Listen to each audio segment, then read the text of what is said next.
it's one of those things where you look around the room. Sometimes you look between your legs at the people behind you, look around them, and you realize everybody from the most lithe 16-year-old gymnast to the like schlubby, frankly, fat, out of shape, 60-year-old dude seems to be able to hang in down dog forever. And I'm there, pretty fit person with a history of being an athlete. And after 10 or 15 seconds, and what's interesting, of course, is teachers will give you a long time in down dog to recover. They think they're doing you a favor. Right. And for me, it's like, gee, please God, don't give me 30 or 60 seconds in down dog. And it's so hard. And that's often when I'll just sort of, drop to, child's pose and just like get some water or something. Hey folks, hello and welcome to Guys Talking Yoga, a podcast created to help inspire more men to get into the practice of yoga. And whether you're a newbie to the mat or you have an established practice, we are looking to help you further your practice and help create a community of guys that can help you find the ins and outs of your yoga practice. So my name is Larry Milburn. I am your co-host along with Derek Vanderwalker, who will be joining us shortly on the show here. And our guest today, great guy, great story, good times, Mr. Mark Oppenheimer, writer for the Wall Street Journal. He's a professor, an author, a columnist, kind of a yoga newbie, even though he's been practicing for the last few winters. He keeps his practice to the winter time, practices hot yoga, and he's also an alumni of the Loomis Chaffee School, where I also graduated. And there's a funny tale here where Mark and I did not realize that we knew each other until we were actually on the show. Anyway, Mark wrote a great article in the Wall Street Journal in 2024 entitled "Embracing My Inner Yoga Man," describing his introduction to the practice and his local studio during COVID. And we saw this article and we wanted to jump on it and get Mark on the show to explain this stuff. So we had a great chat with him, and he really, he helped us dive into the benefits that he has experienced himself during his yoga practice, from, his initial skepticism, which a lot of us guys have as we start to practice yoga, and how he's kind of embraced the challenges and joys of his practice, which have really helped him flourish a bit more in some of the other athletic endeavors that he enjoys to do, and chasing his multiple kids. He's got a pretty large family. So listen, we thank you guys for tuning in. We know that when it comes to podcasts in general, you have a lot of choices of things you can listen to that will take up your time. And we really appreciate that you have chosen Guys Talking Yoga podcast to direct and focus your attention to learn a bit more about this practice. So don't forget, there are a few different ways you can help bolster this show. And one of those ways is by sharing the episodes through your social media accounts, which again, we are greatly humble for that you choose to do that. And don't forget, we also have an incredible set of resources over on the website at gtypodcast.com, where we have books and props and mats and all sorts of things and other great guys and teachers that you can check out and learn from as well. So head over to the website, gtypodcast.com. We always would love to hear from you. So don't be afraid to send Derek and I an email. We welcome your suggestions and your feedback, and of course, your ideas for guests. So with all of that out of the way, here we go with Mr. Mark Oppenheimer.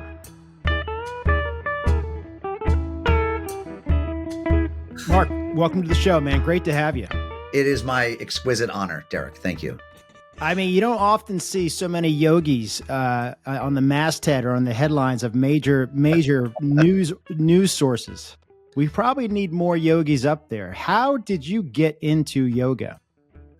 It was my friend Andy Boone. I'll just drop the credit right in his lap. I'm guessing 2 winters ago now. So I've had 3 winters of yoga. I tend to do less in the summer. I'm probably not the only one, right? Other sports beckon to me in the summer months. So I kind of have the long winter of yoga. And I think the first winter of yoga was, I want to say, February of 23. And my friend Andy, who is an exquisite dabbler, he has, in the time I've known him, which has been almost 20 years now, picked up bird watching, curling, which he got so into that he's now the vice president of the Nutmeg Curling Club in Connecticut. What else did he get into? He's the president of our 2-person book club. He is, at one point, he joined the Masons. He was interested in fraternal orders, so he became a Mason. He was going to Quaker meeting for a while, but less so now. I mean, this is a guy of many, many hobbies. Let's just say. Is he a Quaker, or was he that inspired to go to a Quaker meeting? He actually was raised with he was raised Roman Catholic, but his mother had Quaker heritage. It was not totally out of the blue. And he's just a man of many, many hobbies. And he sent me a text or an email sometime January or February of 2023, in which he said, I want to get this right. I've been going to yoga at this place for a few weeks now, and I can't say anything bad about it. Do you want to join me as my guest? And he included the link to Soul Sweat on Crown Street in New Haven. And I Googled it, and I saw, hot yoga, high humidity, high heat. Like everything about it looked bad. But then, I generally will try anything once. There are exceptions to that rule. I've never tried libertarianism, polyamory, or veganism, but I'll try most things once. And so I thought, sure, why not? And he, I think, as somebody who had a monthly membership, had some guest passes, and the cost was gonna be low. I was gonna pay in sweat equity, but not in money. So I said, sure. And I went with him, and I was a total newbie. I had done yoga. I had taken a class at my college gym, just one of those kind of free adult learner classes you could take when you're in college, actually grad school. I was in my mid-20s. And it was fine. Like, it was in a big gym. There wasn't a great sense of the room. It was like a bunch of mats plopped into an arena. So you didn't feel you were taking up much space. You couldn't really hear the instructor because her voice disappeared into the rafters. It felt weak somehow. And I didn't love it. I liked it fine. It was also, I don't know what kind it was. Which is the one? Is it Iyengar that's very balance heavy? Like a lot more alignment? Did you use props? She did not use props, but I remember we spent way more time on, standing eagle and things like balance things. Yeah. She could have been an Iyengar teacher who was just teaching sort of a non-prop class. Yeah. I don't know. But there wasn't a lot of challenge except in sort of how long can you stand on one foot, it seemed to me. Anyway, so I'd had a fine experience with it, but it hadn't really done much for me. And this class, something about the challenge of sticking with it through the heat and humidity, the fact that the heat and humidity limbered me up. I am not a very flexible person. And so for me, that actually became a really essential ingredient, because at 80, 90% humidity and 100 degrees or whatever it is, I can stretch a lot farther. Like, yoga becomes much more doable to me. And I'm able to push through the challenge I discovered of, oh my God, I can't even touch my toes, because in that setting I can. And so there are new and different challenges, and I have less despair over how unflexible, unfit I am. So it just opened other doors for me. But also, it was an hour. The teacher was great. She has since moved on, as all yoga teachers seem to. I have to say, the job stability, the stability of a yoga faculty is like, I'm from academia, where people get tenure and never leave. Like, your average teacher has been there 29 years. And then in the yoga world, you find a good teacher, give her or him 3 months, they've moved on. They've moved. Right. They've decided to follow their favorite band on tour. They've moved to a different modality. They're now doing Reiki or some shit like that. Like, they just don't keep teaching you. That is true. But that teacher, Rebecca, was great. It was a great morning. And it definitely took me to a place where at the end of it, I felt like that I was a washcloth that had been wrung out in a really good way. And I felt completely drained, but also completely calm. Mm-hmm. And I walked around the rest of the day feeling calmer than I had in some time. I'm not a super high anxiety person, but was going through some stuff at one of my jobs as a freelance writer, teacher, thinker. I have many jobs, and one of them was very hard at that time and causing me a lot of stress. And I was in some conflict, and who knows how things were going with my family. I mean, well, we're a happy family, but I feel like that month or two, maybe I was in conflict with one or two of my children. You also have like 9 children or something, right? That's right. He's 14. got a 14 children. Yeah. With the trad wife you mentioned. Yeah. Five with a trad wife who wears a bonnet. Did you see that in the Times the other day? That article, Emma Goldberg's article on the natalism convention in Austin, Texas. I did not. Larry, I did not know. Not every natalist is, of course, a YouTuber trad wife, but some are. Yeah. And one of them wears a bonnet. Why? I don't know. Anyway, it is spring. Bonnets could be back in. Bonnets could be back in. Yep.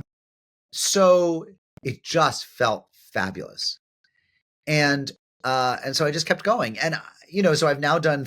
Then I think I did it like a lot, and I continued into the summer, but less in the summer, and that was in 23, and then the winter of 23, 24, I did a good bit, and and then this past winter, I've gone a lot as well. It's it's never been daily for me, but I would say when I'm in the groove now, I've had a lot of months now where I've gone 3 times a week, and for an hour each time, and spaced it out so that I always feel like I'm no more than a day away from going. And there are also times where I just feel like, whoa, I have an hour. There's a class going on. I could go. I live 2 miles from the studio. I could go. I could bike down. I could drive down. I could walk. I mean, and I just go. And having that there is a kind of lovely kind of structure and support. I just really like it. Are you still getting that feeling at the end of class that you got that first time, and or has that feeling changed? That's a really good question. I wouldn't say I've ever gotten it like I got it the first time.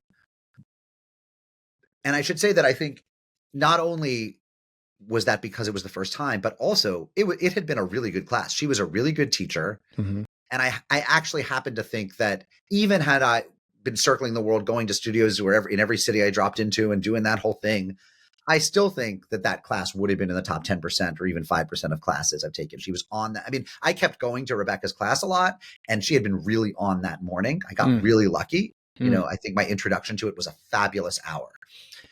That said, I have certainly had a lot of classes where if it wasn't quite that exquisite, it was really great.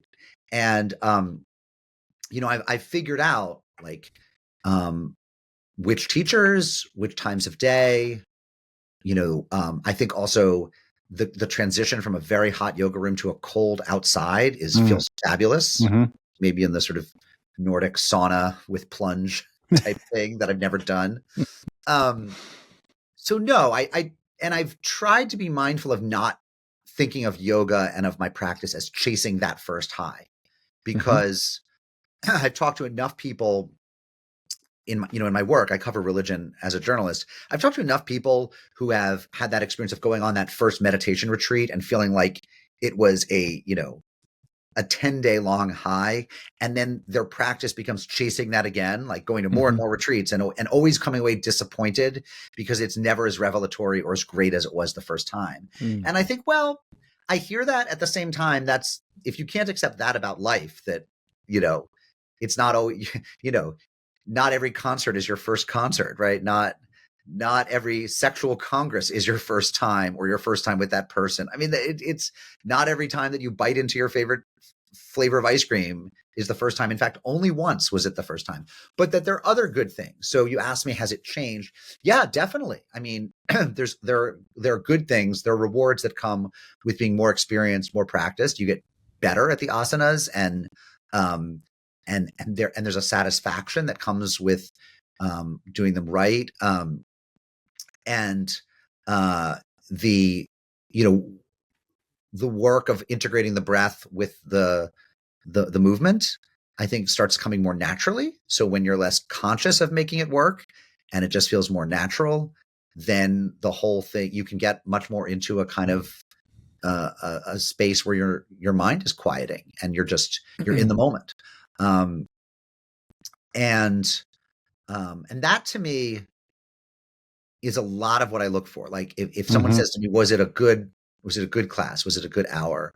A lot of what I think about, especially as I'm lying there at the end in Shavasana, right? It is how much did I think about stuff outside of class versus how much did the class, not that my mind was emptied, but that I was just focusing on trying to do the yoga well, as opposed to my mind flitting off to, mortgage payments or Right. stuff due for work or trouble the kids might be having or whatever. How much was I just in that room on that mat for the hour? And that certainly, like, whenever you get an hour where you think, wow, I was really just here on the mat for an hour and I left everything else behind, which is not every time by any means. It's so true. So so for what makes a better class, let's break it into two parts. Sure. Sort of on the exterior experience, the teacher, the format of the class, the space, maybe who's in the class. And then maybe after that, talk a little bit about more of the, interior experience, which you've already kind of touched on a little bit. But I think it's great to hear what you think what makes for a really good class. And I think it's, as you noted earlier, like it really depends on the day you go in and what's going on with the class and the energy of the room and the teacher. So let's start there. What makes a great yoga class or a really good yoga class? And here I should say, I mean, I know that all yogis probably, if they're wise about it, know that they are beginners and that they're babes in the woods, right? But I really am a beginner. I mean, we're talking year 3, and I don't go all the time, and I've principally gone to one studio because I like it.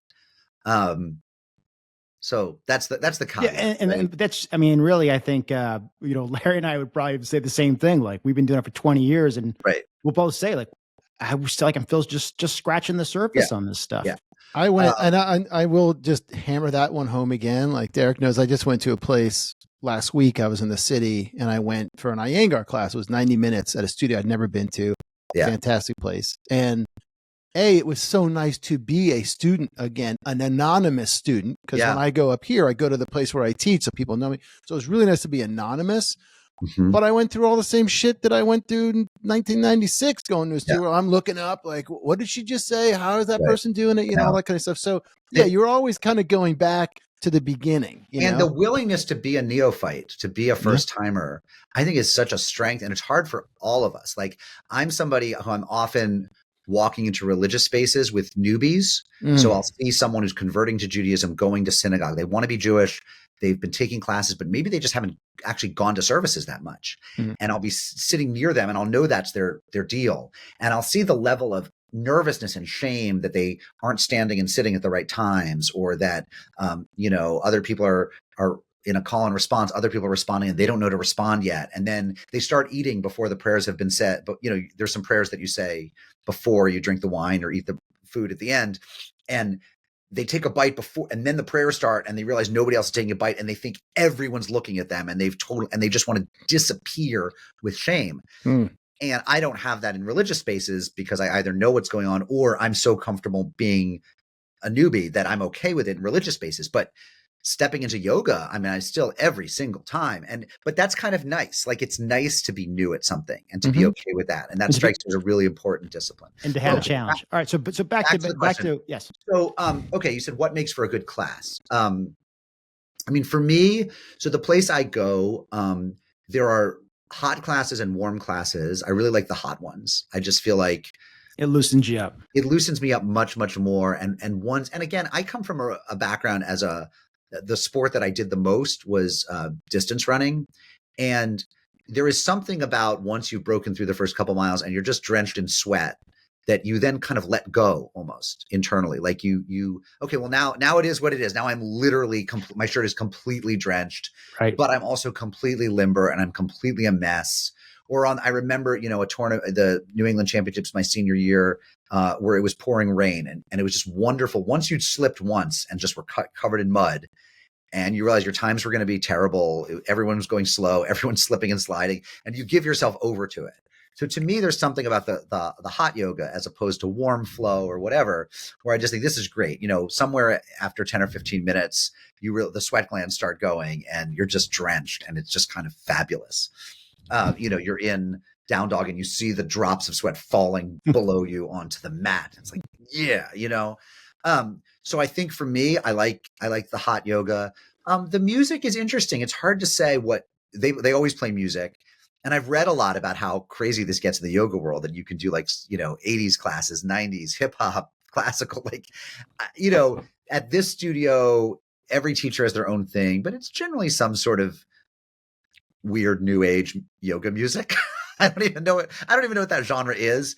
And I like some and I don't like others. And I couldn't explain why some of those kind of drones work for me and some don't. Mm-hmm.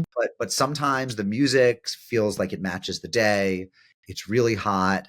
I like it when the room's crowded. I like to feel that kind of energy, that there are a lot of us here. I also am mindful of the fact that for the teachers, they get paid more when a lot of people show up. And it's hard, if you have one of those days when there's really only 4 or 5 people instead of the capacity of 30 or whatever it is, you do think to yourself at the beginning, wow, this is a bummer for the teacher, and for the studio. And I wish I weren't mindful of the economics of it sometimes, but I am. And I'm just pumped for everyone when it's a crowded day. So, crowded, hot, something about the music.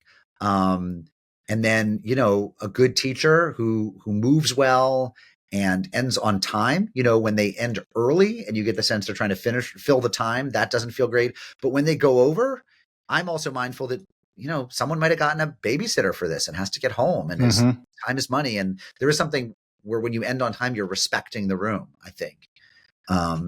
So I think the timing of it is also a lot. And then, and then there's certain aspects of the practice I like more than others. Like I'm not super into different breath work. The teachers who spend a long time on Ujjayi breath or on weird huff and puff, I even forget, is it bumblebee or hummingbird breath or something? I don't even know, but it's, a lot of the belly work, breath. I'm just with the breath stuff, I kind of I want my muscles wrung out.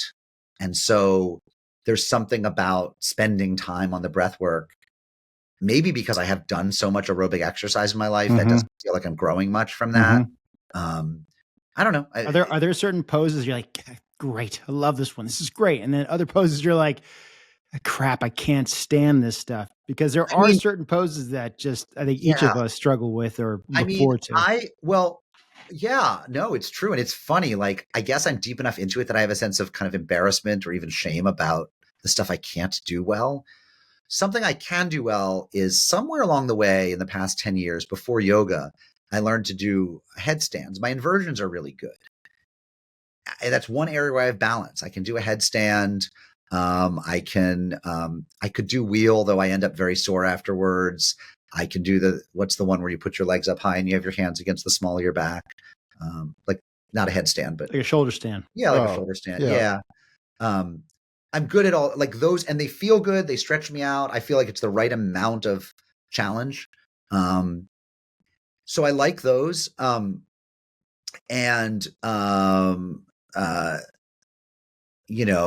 like, the sort of high plank to low plank sort of vinyasa flow stuff a lot. There's a lot of that at this studio. I don't mind the sort of stomach work, the sort of boat, high boat, low boat. That's nobody loves. I mean, ab work is hard. Yeah. But I kind of have a history with it, and it feels like a challenge I know I can meet. I'm interested in pigeon and crow. Those are hard for me, but I always feel like I get a little better.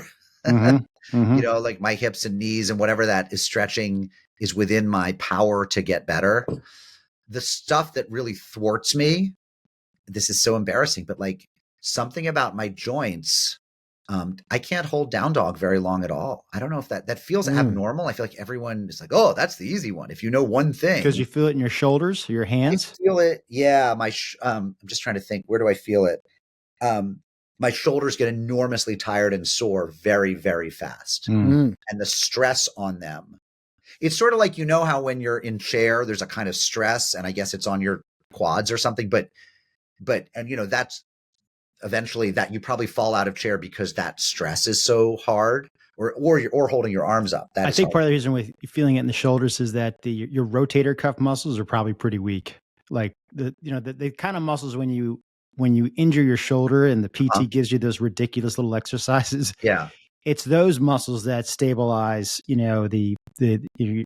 humerus, your upper arm into the socket. And I know that I'm pretty weak in that area. And sometime at a certain point, I wouldn't mind getting out of down dog or Yeah. trying to shift your weight a little bit, or change your, change the position of your feet to take Oh, a your little feet, bit off yeah. your shoulder. Thank you. I would love to do some work with you on that sometime. It's one of those things where you look around the room. Sometimes you look between your legs at the people behind you, look on them, and you realize everybody from the most live 16-year-old gymnast to the like schlubby, frankly, fat, out of shape, 60-year-old dude seems to be able to hang in down dog forever. And I'm there, pretty fit person with a history of being an athlete. And after 10 or 15 seconds, and what's interesting, of course, is teachers will give you a long time in down dog to recover. They think they're doing you a favor. Right. And for me, it's like, gee, please God, don't give me 30 or 60 seconds in down dog. Like, and it's so hard. And that's often when I'll just sort of, drop to, child's pose and just like get some water or something. So that's hard for me. I mean, I also think, and this again, I think it might be the same muscles, but like as hard as something like side plank is, it's harder for me than I feel like it should be. And it's because it's wailing on that shoulder joint, right? Yeah. Like your core is good. You're probably your internal and external obliques are great or good. Yeah. But it sounds like your shoulders are weak. And why do I have weak shoulders? Like, your rotator cuff muscles. It's like, these are the kind of thing, these delicate, small, but important muscles that are so critical that, get weak because we're sitting at laptops and we're doing certain athletic activities that don't engage them all the time, or we're one side dominant, that's how this stuff creeps up on us.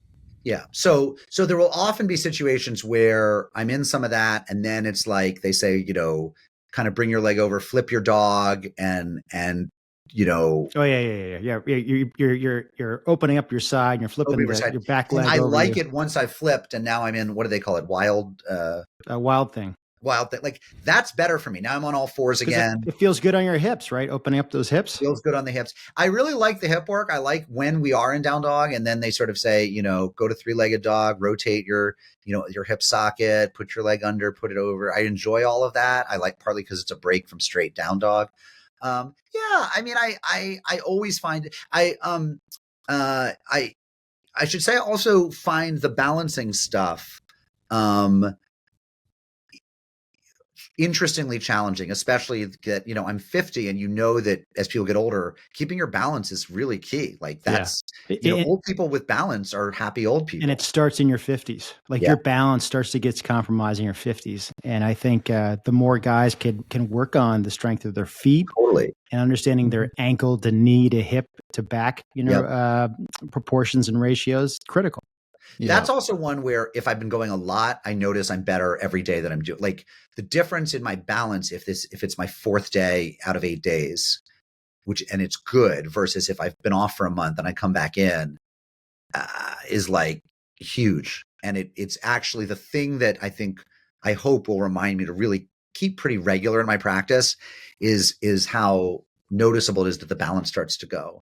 And that's also one you say, Derek, in your 50s, totally. Like when I look around and say, oh, there's the cocky 20-year-old, the real area where I feel like, wow, they're just younger. They're just luckier to be younger is the balance. They're just ignorant. They don't know what they're missing out on yet, right? Yes. Yeah. Well, they don't have 30 years sitting in a chair as a writer. Yeah, right? But they don't. So like you've sat a lot longer. I have sat, but I don't want to plead sedentariness too much. I mean, are there days when I'm sitting for 3 or 4 hours? I mean, you did run enough at high school, so you ran plenty, right? I ran plenty. I also I move around a lot. I tend to write in very intensive, productive bursts and then get up and think for a couple hours. And I might take a walk. I might walk my dog. Like I'm not the person who's at a terminal 8 hours a day. Okay. But even so, you're right. It's like the sedentary stuff accumulates over time and you pay the price. So let me come back to the second part of the earlier question about the internal experience for what makes a good yoga class, and maybe speak to both the experience you have when it comes easy, the class comes easy, and you like Right. easy in a good way. Like, it's a good class. It's hitting all your notes perfectly, as well as when you have a challenge in a good class and how you experience that challenge in a very healthy and balanced way. Yeah. I mean, I think in a good class, as I said, for me, a lot of it is, do I just enter a flow where I'm not thinking outside of the class, where I'm not worried about what's off the mat? And so a lot of that for me is when the teacher is really seamless.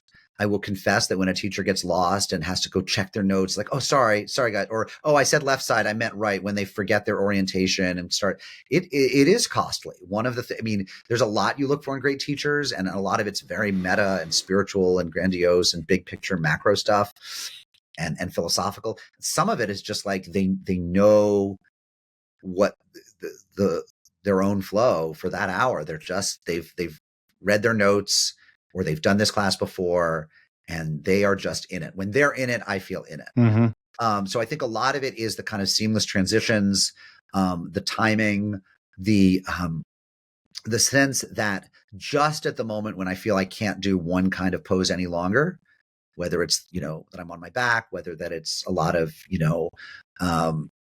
vinyasas and a lot of, my triceps just won't take another high plank to low plank or whatever. Just at the moment when I'm about to max out, they move us on to something else.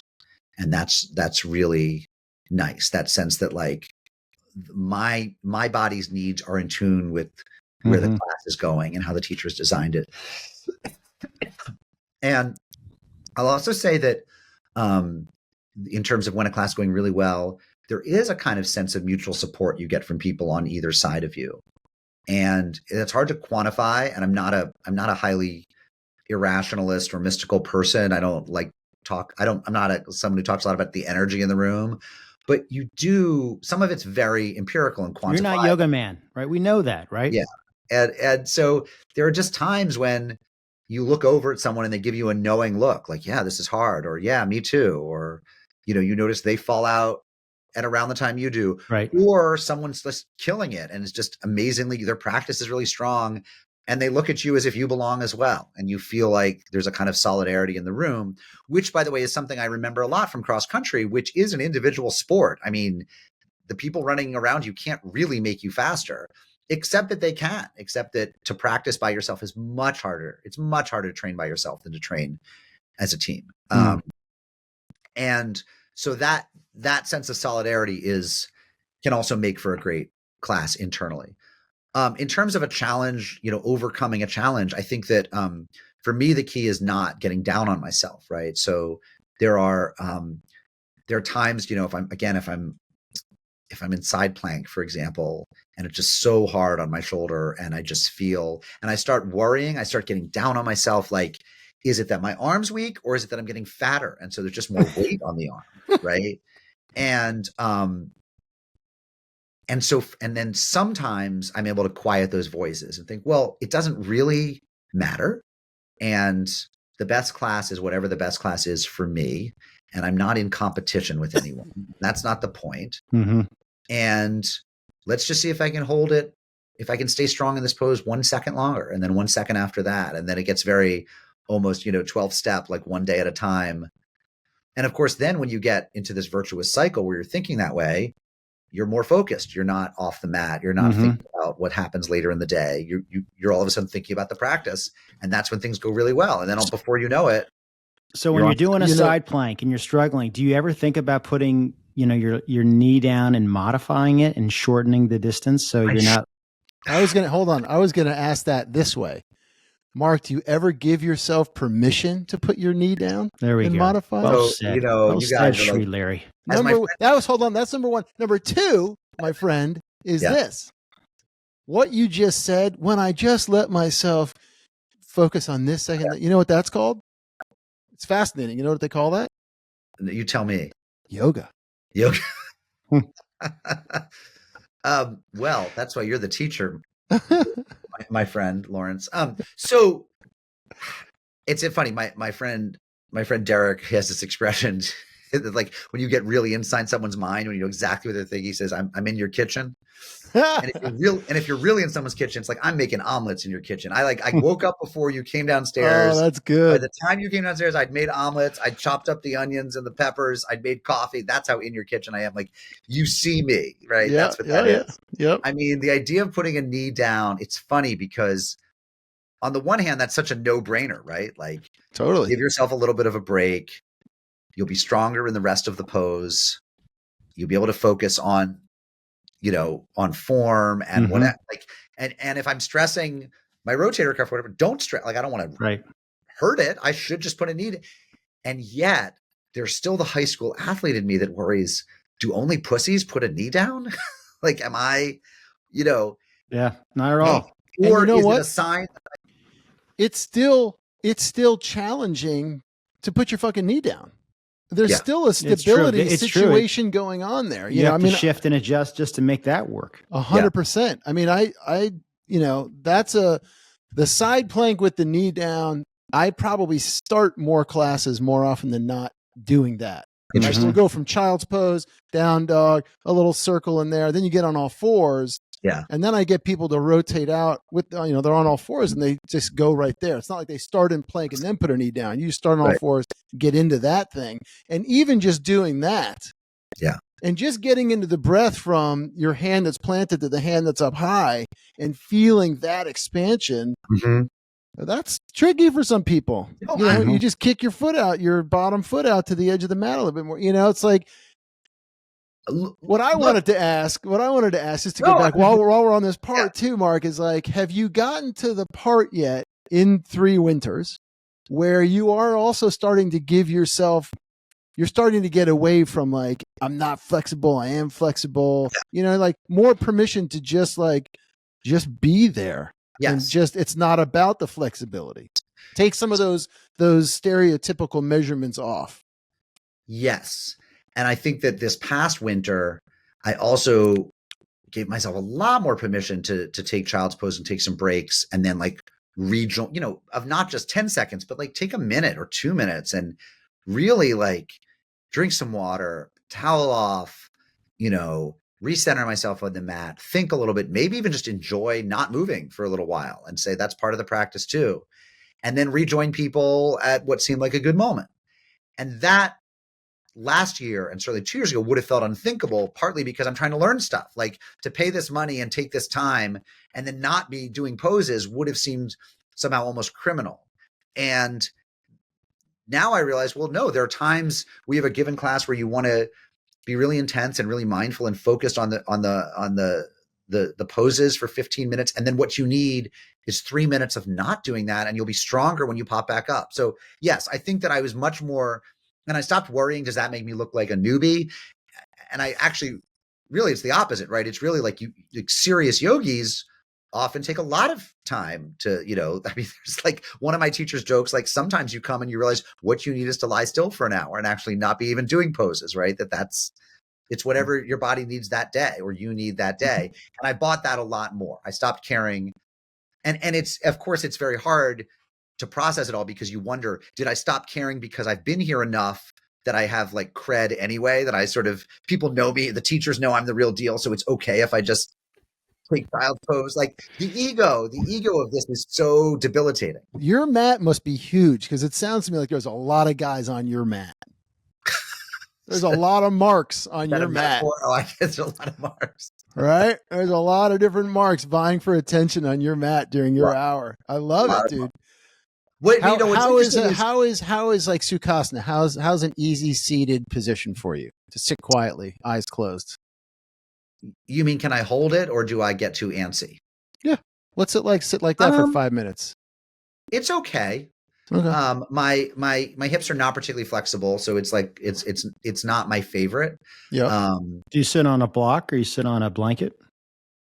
No, just a mat. I mean, I have get a blanket, towel cover. You get to raise, elevate your hips a little higher. Yeah. Like have my butt above my knees. Yes.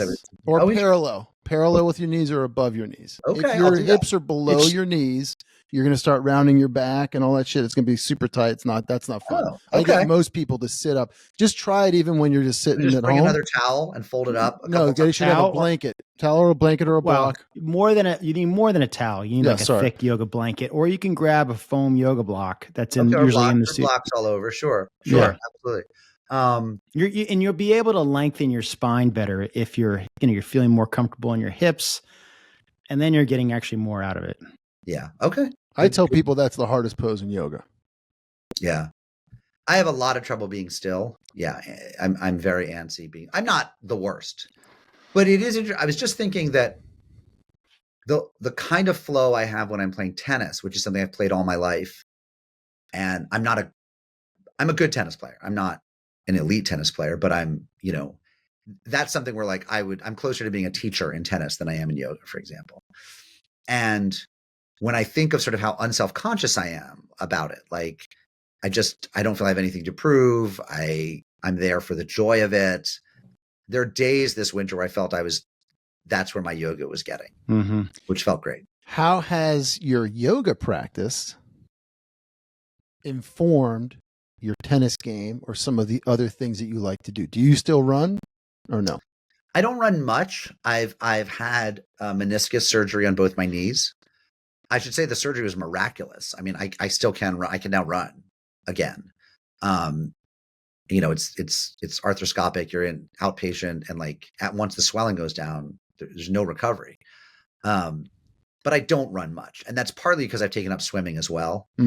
That's a great question. I would say it's almost more that my tennis practice applies to my yoga, because I do have so many decades of thinking about mindfulness and clearing your mind and trusting your body and trusting your training, trusting your instincts in tennis.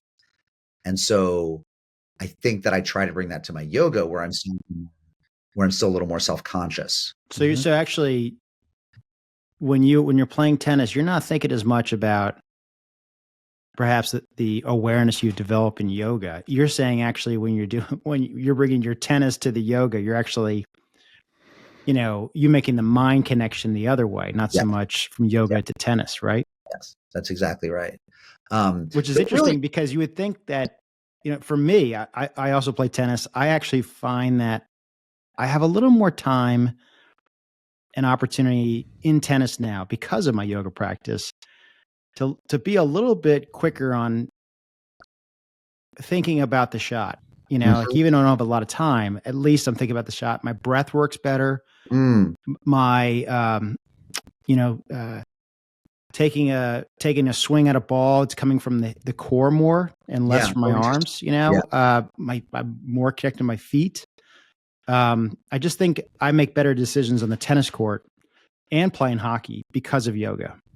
That's totally possible. I haven't thought about it very, very deeply. The really interesting one for me is swimming, because I've been swimming a lot more in the past few years. This started a little bit before my yoga practice, but not much before. And and swimming, I mean, I look like a good swimmer. I think if you saw me swimming, you'd say, he has a nice outstanding form, right? But I'm slow. Like there's something about the muscles. My pull under the water is not great. Your drag? I don't know. I mean, I'm just throwing out as much swimming stuff as I can figure out here. Yeah, I mean, it might be that solid head of hair you're slowing you down. Exactly. You might have you tried a cap? Mark Spitz cap or something like that, right? If I just maybe I just shave my head to see if I take a second off of my. The armpits, the legs. You really want to pick up some seconds in the pool. I lived with a swimmer in college for 4 years, and I remember when it was the time of the season for him to shave, and he would, go to the bathroom and shave down his whole body, his legs, his chest, everything. And the next morning he'd go to practice. He'd come back at 7 a.m. I would just be getting up, and he'd say, "Oh, it feels so good." Like they loved being shaved. It was like just the sleekness through the water really was erotic for them. I don't know if you remember that I swam at Loomis my junior year. I'm not shocked. And I'd never swum competitively before, but I didn't want to do the ski team again. So I swam for Fred Seebeck. And the first time I shaved, I mean, I remember guys like wearing pantyhose during practice, pre-shaving. For the drag and stuff like that. And then you go and shave and you get in the water and you're like, this ain't going to do anything. But you feel like totally different. Yeah, so the swimming, I'm still frustrated by. I mean, it's interesting, like a lot, because look, It's hard. Swimming is hard. Swimming is so hard. Swimming is so hard. Look, you want sports to be fun, among other things, right? You want them to be joyful, and that doesn't mean every second is joyful. It doesn't mean your training is always joyful, but fundamentally, you want it to bring more joy to your life. At least at our age, right? We're not doing this for the trophies or the college letters or whatever. And the yoga has very quickly moved into being joyful. There are times when I'm super, mostly if I go, it's because I think, oh, it'd be fun to go right now, right? And swimming sometimes feels that way. I just lose myself in it, but it's still, I'm still so frustrated by what I see as the imperfections. Partly because I know from talking to other swimmers how great it can be. Mm-hmm. Like when you swim really well, I don't mean elite level. I just mean like you're a strong swimmer and you move well through the water and you feel it right and your stroke is good and it's all working together. I don't think there's anything as great as that, except maybe cycling, which, as Robin Williams once said, is like flying. There's nothing as close to flying in the human condition as going fast on a bicycle. But swimming, I feel I can see often in front of me, literally, people disappearing away from me because they're faster and better. I can see how great it can be. And when you're just moving through the water like a dolphin, when you're a waterman, as they used to say, like that it's Farfignugan, to quote the old Volkswagen ads. And it's also very meditative, right? Do you find very that? Meditative, Yeah. Right? And so to not be there, even after a few years of really trying, is very frustrating for me, but I hope to get there. Interestingly, tennis and yoga feel much closer because I'm better able to lose myself in both of them. Can we back out for a second to a little macro view? I think in your article, you mentioned that you feel like while you've responded to yoga positively, there's a community aspect, I think you said, that you still haven't found. Is that correct? Yeah, I mean, nor would I say I'm looking for it. I like Right. I like the anonymous community in the room. And what's interesting is I have yet to do yoga while traveling, and I'd like to. Like, I know that one of the joys that some people have is just bringing their mat with them, and wherever they go, they find a studio and just drop in for an hour. They learn new techniques, they meet new people, they add to their practice by getting out of their little local scene. Yes. And I would like to do that. I'm very interested in kind of meeting new people, seeing new worlds of yoga in other cities, other places. There are people at my yoga studio where I go who all know each other's names, who like, and I just haven't, it's a mix of not going enough and also not sticking around long enough afterwards. You're a lone wolf. We get it, Mark. We get it. The thing is, I'm the ultimate extrovert. I like knowing people. I always introduce myself. I like knowing their names, but there's something about the yoga studio. And this, by the way, for a podcast about guys and yoga is an interesting one because, there aren't a lot of, Gen X guys. And I certainly feel like I can talk. Unfortunately, sadly, there's less and less these days. Fewer all the time. Al Kilmer's gone, right? But I certainly feel I can say hi to people of any age and, any sex and any race. I don't have barriers that way. But there certainly is a cluster of undergrad girls who are always there together. And there's a cluster of older women, by older, I mean my age, but they seem to know each other, who are there together. And then there's the people who are like attached to the teacher. Like they go right up to they know all the teachers know right. that's very important to them. And they're in the front row and all that stuff. They're in the front row. Right. And and they, they want to talk to the teacher afterwards. And like, now when you did this about 20 minutes in, when you did that, and, and I'm not going to fight with them for that. I'm not going to battle that. Yeah. And then there's, a few other lone wolves who probably look as antisocial as I look. And there are a couple other dudes like my friend Andy. And then there's a couple other guys who might see there sometimes, and we will sometimes say hi. But it does feel like one of those things where a lot of people do, not in any mean or exclusionary way, just kind of immediately kind of collapse into their own little micro scenes before and after class. Yeah. I also think guys take a little bit longer to get to know other guys. Like women have this like language like, we're like, oh, I love your bag, and the next thing you know, they're talking to each other, friendly, whatever.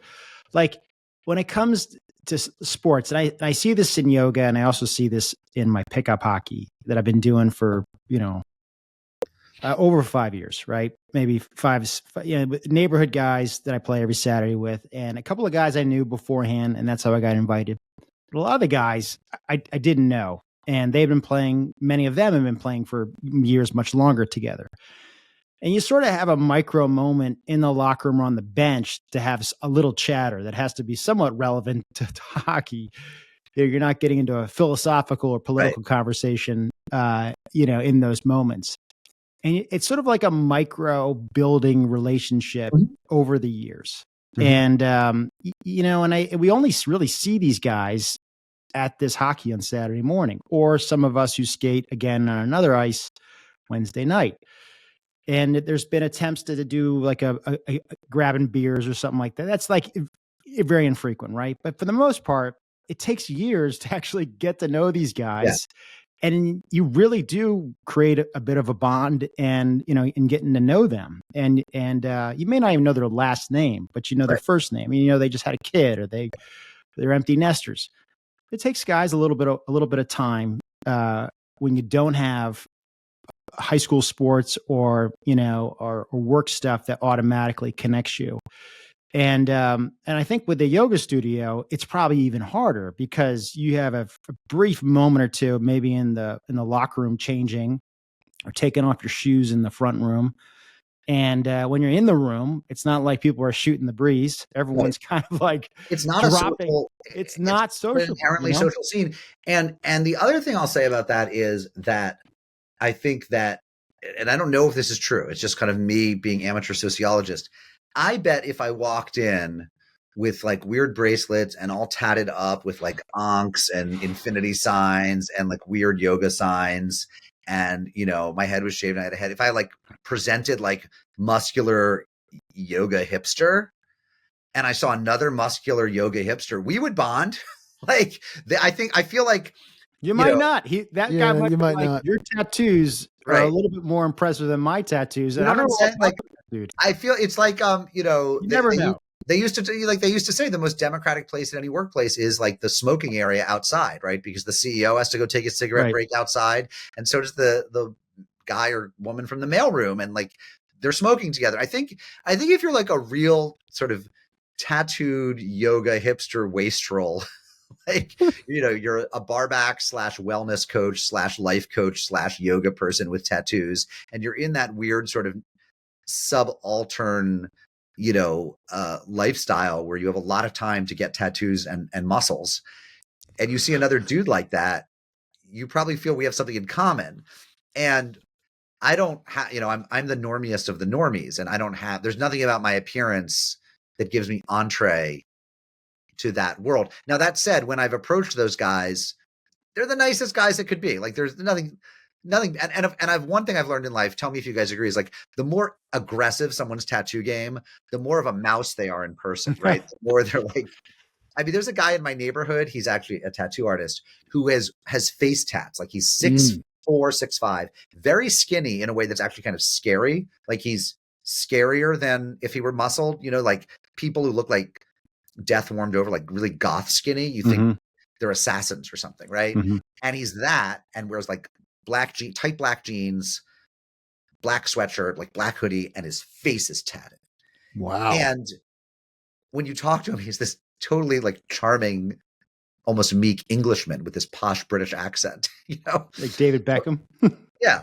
And those dudes are nice dudes, but there probably is a little barrier between me and Yoga Tattoo Man. Well, it's interesting. I think it's changing a little bit, and I think guys are realizing that there are men going to yoga that look like they just came off the trading desk.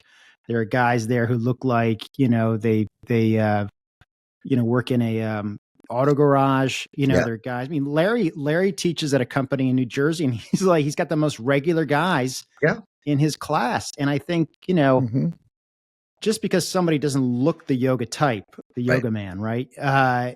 Doesn't mean that they actually don't have a very serious and deep practice. I'm not saying that they're doing crazy poses. I'm just saying they're really into this stuff and they know it works for them and they're pretty dedicated to it. Sure. No, I think that's right. And I'm always very open to meeting people at the studio. And But the window's small. The window's small because you're coming in, right? And then you do the class and you're focusing on the teacher, and then you're out of there. And it is really seldom that I don't feel I want to get home to my kids. Like that's just the reality. I tend to do a lot of class on weekends, like Sunday at 9 a.m.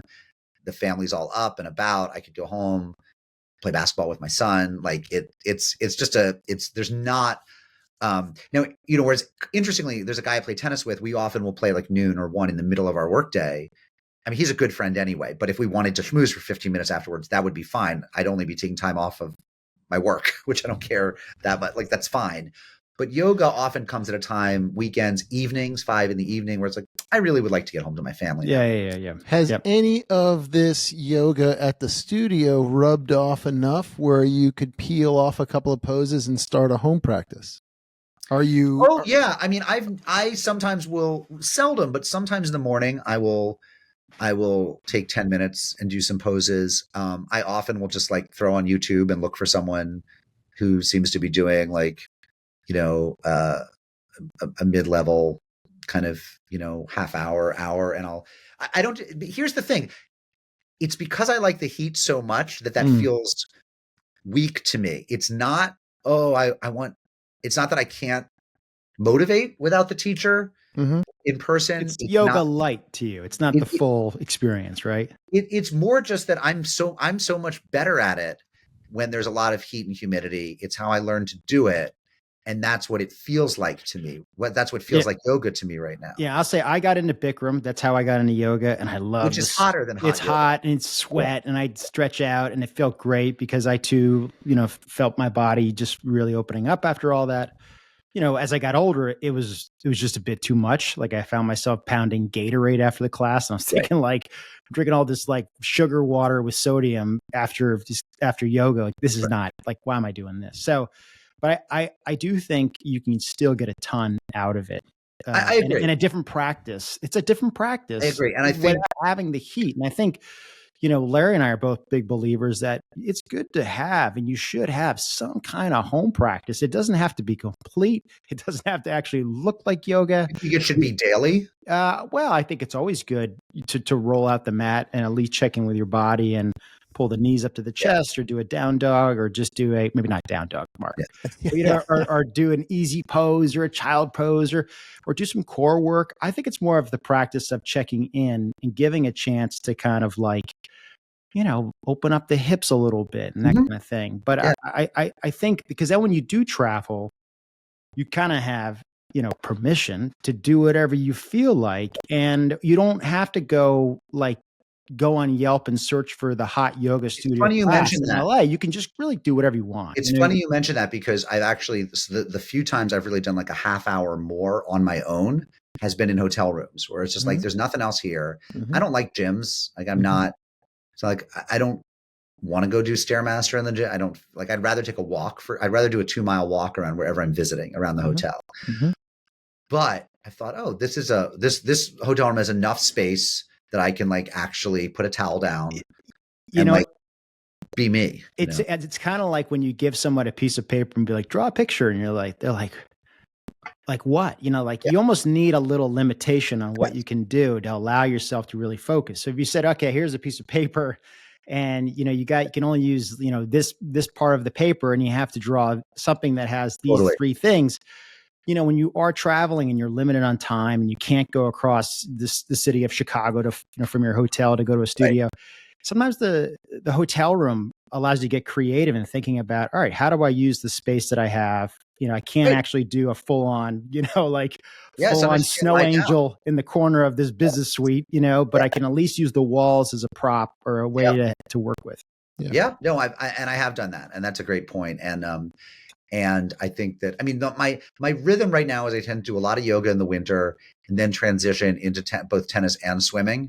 And in the summer, this friend of mine, actually the same friend who got me into yoga, we do a lot of outdoor swimming. So Sundays we drive about 40 minutes away to a lake and swim like a mile in the lake, like half a mile out and back. And so it's just like days when I would be getting to the yoga studio turn into days when I'm doing something else. But I do miss yoga when I'm not doing it. I think that probably the next step for me is to figure out what does a good home practice look like. You ought to try doing a little bit of yoga, something as a prep before you do tennis. or before you do swimming, and just see if you feel anything or notice anything different. And it doesn't have to be something so aggressive that it's going to take away from your tennis, but something at least gets you primed and ready to go. Yeah, right on. And Derek and I talk about this a lot because, like we're two dads. There's a lot going on, trying to figure it out and timing and stuff like that. And so I remember we talked at one point because I was frustrated about like my home practice. And I was like, man, I just need to like think of 3 poses. I need to think about what's going on with my body. So I need to be aware of what's going on with my body. And then just pick 3 poses that I can breathe through, link together, that I think will target. Yep. Even if it's the same practice every day. And I just do those things every day, that's a home practice. Right. And there's nothing magical about an hour, or Bikram is 90 minutes or something. Like, no. There's nothing magical about any specific time block. No. Right.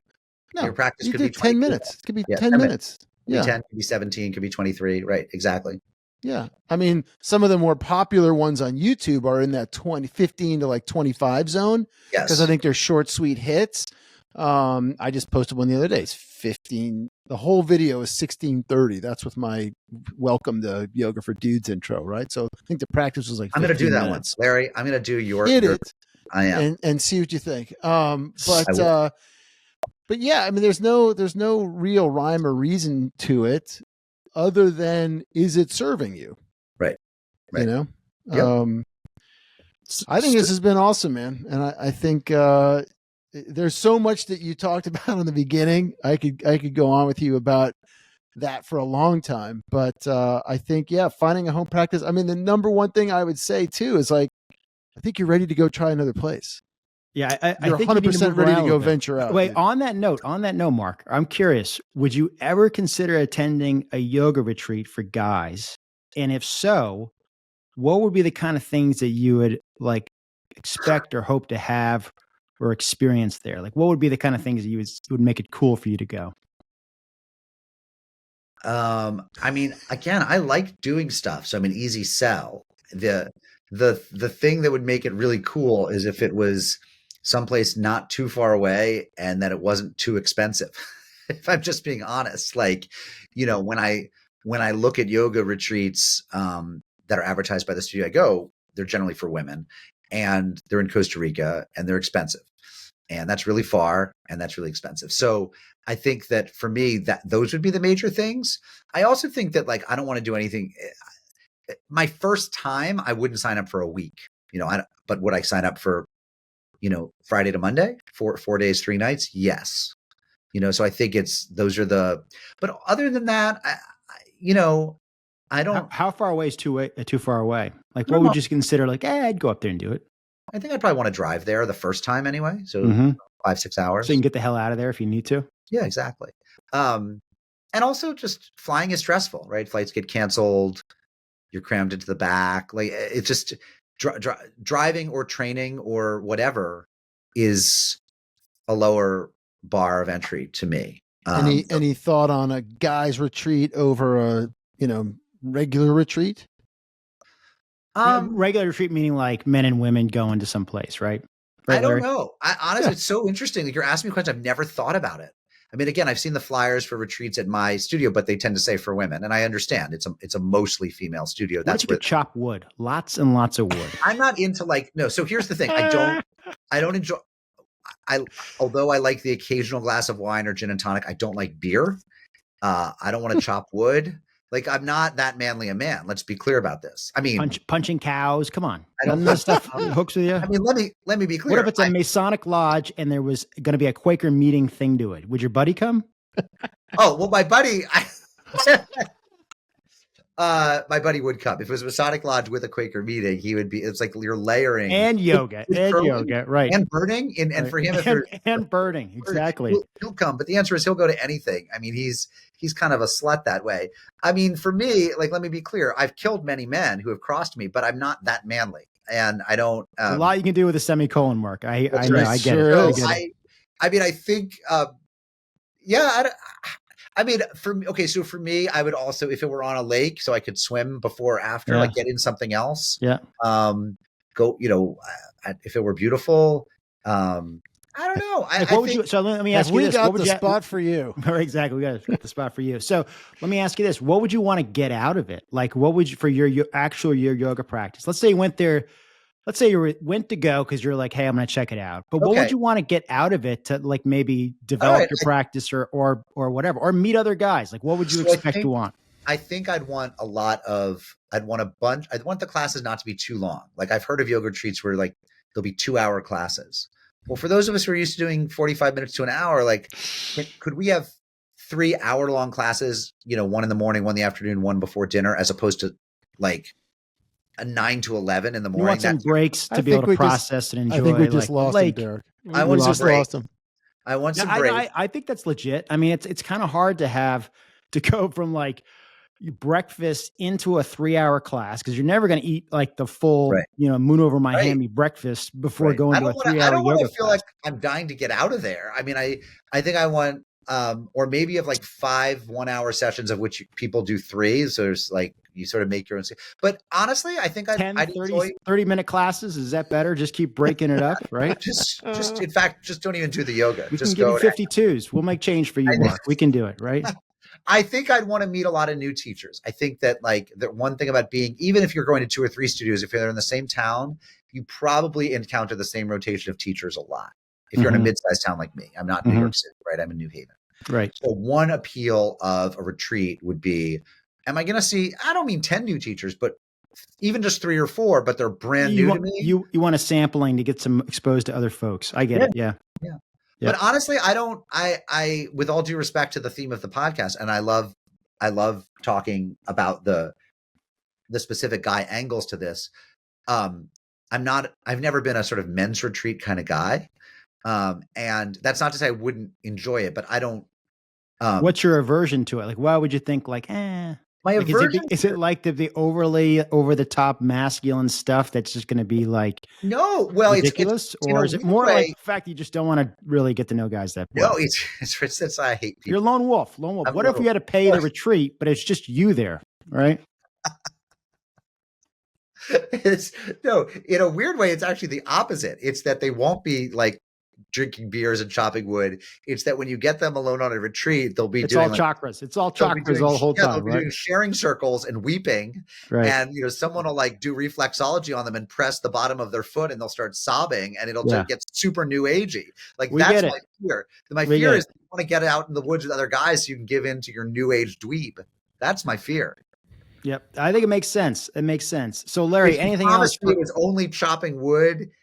And chopping wood, no emotions, massages, a little belching, no tattoos, maybe some high fives, no tattoos, clearly. No tattoos, no man buns, right? Yeah, no man buns, just like dudes just a lot like of World us. War II history references and conversations, right? Right. Yeah, a lot of biographies of the founding fathers being there we read. Go. Yeah. Wow. I want to say I feel bad for the guys with man buns because if you have really long hair, there are only so many things you can do with it. You could cut it, right? You could do a flat top, right? You could look like whatever. They're just trying to control their plumage, and all of a sudden it became a kind of a point of ridicule through no fault of their own. I do. I just want to go back to your article for a second. I do love the fact you called out Tim Robbins in that, right? From High Fidelity. Yoga Man. Lots of ring. You call him Yoga Man. And you're right. They never reference the fact that he does yoga. He never talks about yoga. It's never even fucking mentioned. And yet you look at the guy and you're like, that dude's definitely doing some down dogs. He also, if I'm not mistaken, and maybe I'm conflating different fictional and non-fictional stories from my life, he's like an anger management specialist or something. I think he is. Which reminds me that I once dated a woman who had this ex-boyfriend I couldn't stand. And he had been an anger management like therapist who had gotten arrested after attacking someone in a fit of road rage. I was like, of course he's an anger management counselor. Oh my God. He has so much anger. He went into this field of work because he's addressing his own issues, right? Right. And you do sometimes feel that with the man bun yoga dudes, which is, wow, that guy's got a lot of rage. I know why he got into yoga. So much rage. Yeah. Got to move it through the body. Yeah. Well, Mark, Would I Mark, party with him at a retreat with you guys? I would. I would set aside all of my stereotypes and party down. I think you'd have fun. I think we have a couple of retreats in mind. Is it happening? Well, we're a little bit off. We're kicking around a few things. We're gonna keep the lid on it for now, but we're kicking around a few things. Yeah, you coy little girl. We still have to go around our A-round investor raise, so we're working on it. That's right. Yeah, if you know anybody, we got the seed round. We got the seed round. You guys live in Litchfield County and New Canaan, Derek? I'm in Greenwich. Larry's in a suburb of Litchfield. You're asking me where to find the A-round investors? I don't believe you should be asking me that question. I mean, I could always do the John Hamm and go pick up a couple of nice watches and start raising the funds. Exactly. That was filmed in Rye, by the way, not Greenwich. That was filmed in Rye, but it's supposed to be on the Long Island Gold Coast, right? Isn't that where the story's supposed to take place? I mean, yeah, but isn't Rye also on? Aren't you both on the Gold Coast? No, we're the Connecticut Gold Coast. Oh, I see. We're a little bit nicer. You're closer to the Gold Coast than we are. Right? Fair enough. Guilford, this Madison, is true. all I that just want to clarify. There's the Long Island Gold Coast, and then there's the Connecticut. We wouldn't call ourselves the Gold Coast. It's too new money to say that, right? So, anyhow, Mark, awesome to have you on, man. This was great to connect. And for those listening, we found Mark. He had an article that came out in July of 24 called "Embracing My Inner Yoga Man" in the Wall Street Journal, and Larry and I both thought it was great, instantly connected with, I think, the experience you had with just, coming into yoga, getting dragged by your buddy right after the Quaker meeting and the Masonic Lodge meeting and all the things that he does. But thank God for those guys who helped get other guys, the Sherpas, exactly, into this stuff. And I think it's great. And I think, Larry and I are trying to really kind of engender the idea that men should be helping other guys, take them to a yoga class, get them into this stuff. They'll figure that out themselves. But this has been awesome going a little bit deeper, Mark, with you into your practice and your perspective. And thank you so much. It's been great. And I appreciate the tips. And I'm gonna start watching Larry on YouTube and doing yoga with him. Good luck with that. This is Yoga for Dudes. This is all right. Thanks again. We look forward to connecting down the road. All right. Take it easy. Talk to you soon. Buddy. You bet. All right. Bye.